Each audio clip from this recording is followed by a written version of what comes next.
Različni kotiček z Diano na Temi. Kids TV.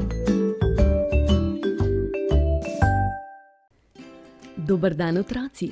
Danes se selimo na planet iger z deklico Fortuno.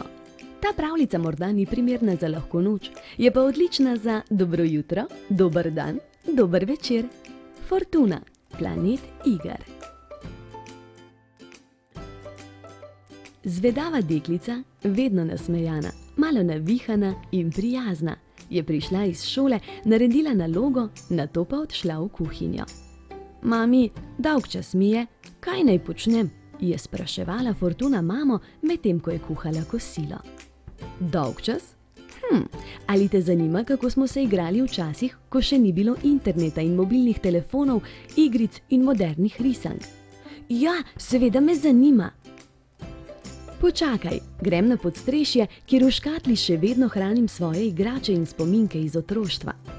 Mama se je hitro vrnila, Fortuna pa jo je z navdušenjem in radovednimi očmi pričakovala, saj se je rada učila novih stvari. Poglej, Fortuna, frnikule, si jih že kdaj videla? Wow, a greva na dvorišče, moja bo tale bajsika in zmagala bom. Skupaj sta odšli pred hišo, si naredili v zemljo luknje, pripravili teren, določili pravila in začeli igrati. Neizmerno sta se zabavali in uživali. Še prej pa je mama Fortuni razložila pravila. Za igro s frnikulami, majhnimi kroglicami različnih velikosti, potrebujemo ravno površino, kamor s kredo narišemo krog, ali pa zemljo oziroma peščeno podlago, kamor napravimo luknjo. Vsak igralec ima pri sebi svojo zbirko frnikul. Vsi vključeni igralci istočasno vržejo po eno frnikulo proti prosti jamici. Kdor je jamici najbližje, jo prvi skuša zadeti. Če mu uspe, postavi svojo frnikulo ob rob jamice in cilja eno od soigralčevih frnikul. Če jo zadene, jo lahko vzame in z istega mesta cilja naslednjo. Strelja se tako, da se upogne kazalec in se frcne frnikulo proti drugi. To je sproščena igra, pri kateri se lahko udeleženi igralci na začetku dogovorijo za dodatna in svoja kreativna pravila. Mami, imaš še kakšen predlog za igro na prostem? Imam, poglejva v škatlo. Krede? Zakaj krede? Narisali bova fuč, tej igri nekateri rečejo tudi ristanc. Potrebujeva samo kredo in kamen. Nariševa ristanc, nato se igra lahko začne. Kakšna so pravila? Za igro ristanc ali fuč potrebujemo kredo in kamen. Število igralcev je poljubno. Na tla narišemo več med seboj povezanih kvadratov, ki jih oštevilčimo od 1 do 8. Uporabimo lahko tudi malo domišljije in kreativnosti, ter jih oštevilčimo do 10, 12, 15. Kamenček vržemo v prvi kvadratek in skačemo po oštevilčenih kvadratih. Kjer so enojna polja, skačemo z eno nogo, v dvojna pa z obema istočasno. Na koncu se obrnemo v skoku in enako skačemo nazaj do številke 1, kjer na eni nogi v počepu poberemo svoj kamen. Nato vržemo kamen v kvadratek številka 2 in skačemo po isti poti, ter vmes na številki 2 poberemo svoj kamen. Tako nadaljujemo do najvišje številke. Če kamenčka ne vržemo v pravi kvadrat, nadaljuje naslednji igralec. Zmaga tisti, ki prvi pride do najvišjega števila in priskače do konca.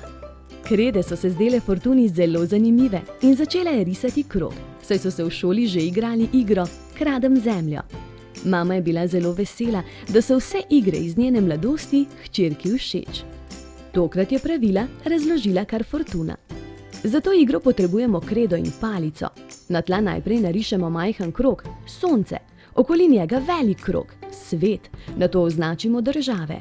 Igro začnemo tako, da se v sonce pokončno postavi palčko in se jo spusti. Komur je palčka padla na njegovo ozemlje, se mora palici čim prej približati, stopiti nanjo in zaklicati: Napadam, napadam Italijo! Ali katerokoli drugo napisano državo, ter vrže palčko na ozemlje Italije. Otroci se medtem razbežijo. Igralec, ki ima v lasti Italijo, hitro stopi na palčko in zakliče: Stop! Vsi obstanejo. Italijan pa pobere palčko, se sprehodi po črtah sveta in s palčko zadene najbližjega. Če ga zadene, mu lahko ukrade zemljo. To naredi tako, da s kredo čim dlje zariše črto, ne da bi kjerkoli stopil na tuje ozemlje. V nasprotnem primeru, če igralca ne zadene, mu lahko nezadeti ukrade zemljo. Igro se lahko igramo tudi z žogo, predvsem pa smo lahko tudi tu inovativni in na novo ustvarjalni, vendar se moramo o pravilih dogovoriti pred začetkom igre. Deklica pogleda v škatlo in najde dolgo elastiko. Mami, kaj je ta dolga elastika? Pokliči očka, da se nama pridruži.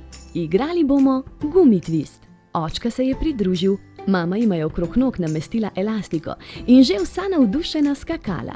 1, 2, 3, 1, 2, 3, 1, 2, 3, 1, 1, 1, 1. Še prej pa je mami razložila pravila. Potrebujete nekaj metrov dolgo elastiko, ki je ob koncih zvezana skupaj. 2 osebi stojita z razkoračenimi nogami znotraj elastike, tako da jo držita napeto. Ostale osebe posamezno skačejo vnaprej določene skoke po določenih zaporedih. Stopnje zahtevnosti se višajo z višino napeljane elastike. Prva stopnja je okoli gležnjev, druga okoli kolen, tretja pod zadnjico. Ko igralec zaporedje skokov uspešno zaključi na prvi stopnji, sledi druga in tako dalje. Ko ene izmed stopenj ne opravi uspešno, se zamenjate. Če vas ni dovolj, lahko elastiko napeljete okoli kakšnega stebra ali stola. Kaj pa to, mami? To poznam, imajo tudi prijateljice v šoli. Juhuhu, zdaj bom imela tvojo, ki ima posebno vrednost, saj je že tako stara. Vsi se na glas smejijo in hihitajo, saj se je Fortuna pošalila iz starosti svoje mamice. Za igro Strings potrebujete pol metra dolgo vrvico, ki je ob koncih zavezana skupaj. Napeljete jo med prsti obeh rok in soigralcem izmenjujete to vrvico z najrazličnejšimi idejami medsebojnega prepletanja. Kje pa je tvoj brat? Vpraša mama. Pokliči ga, igrali se bomo pepčka. Pri igri pepček se sodelujoči postavijo v krog in si podajo žogo. Na sredini se prosto giblje pepček, ki skuša žogo prestreči.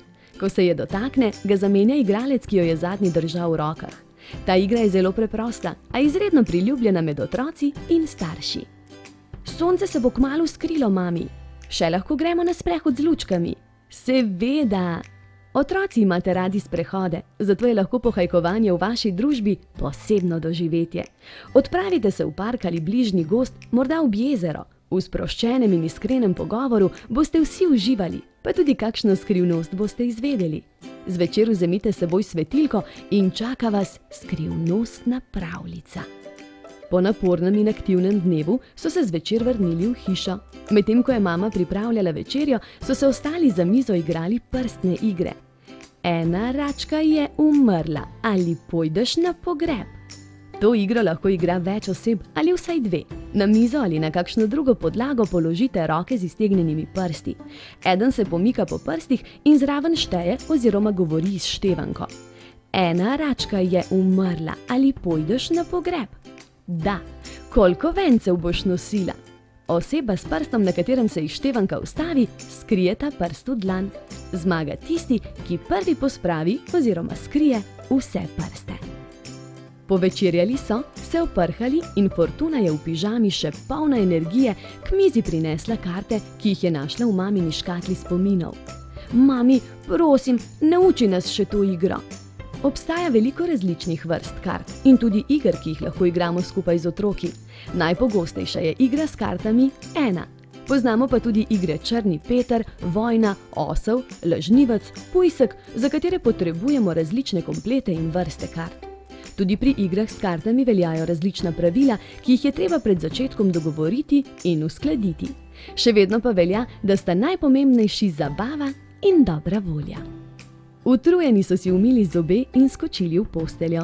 Fortuna in bratec sta rekla mamici: Mami, nama poveš še eno kratko rimo. Veš, sedaj je zelo popularen rap. Ko dan se v noč prelevi, Fortuna si novo zgodbico slišati želi.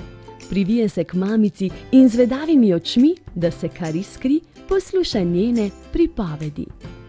Bratec se oglasi: Še zame kakšno rimo. Ljubezen moja se ne deli, ampak množi. Bratec zraven se jezi, saj misli, da pozornosti ne dobi. A mami hitro ponovi: Ljubezen moja se ne deli, ampak množi. Tin, a veš, katera igra bi bila sedaj prava zate? Človek, ne jezi se. Igra Človek ne jezi se je ena izmed najbolj priljubljenih družabnih iger. Ima zelo enostavna pravila. Na začetku vsak igralec vrže kocko in kdor ima največje število, začne prvi. Vsak vrže kocko 3-krat, dokler ne vrže 6 pik in lahko postavi figuro na svoje začetno polje. Nato pa se s figurami vsakič pomakne toliko mest, kolikor je vrgel številko na kocki, ko je prišel na vrsto. Na cilju ne smemo preskakovati figur ali pol, ampak je treba vreči točno število pik, ki jih potrebujemo, da zapolnimo vsa mesta. Kdor prvi zapolni vsa 4 mesta na cilju, je zmagovalec. Planet Fortuna je svet, kjer hiša in dom sta veselja vir. Planet Fortuna je svet, kjer sreča je motiv življenja. Planet Fortuna je svet, kjer v srcu sije sonce in sveti luna. Je center veselja, to je moj planet Fortuna. Malčki moji, kar nekaj idej za igro na prostem smo dobili danes, kaj ne? Kdaj jih bomo preizkusili? Čim prej, se strinjam. No, pa gremo. A ja, še objem, poljubček in pa do prihodnjič.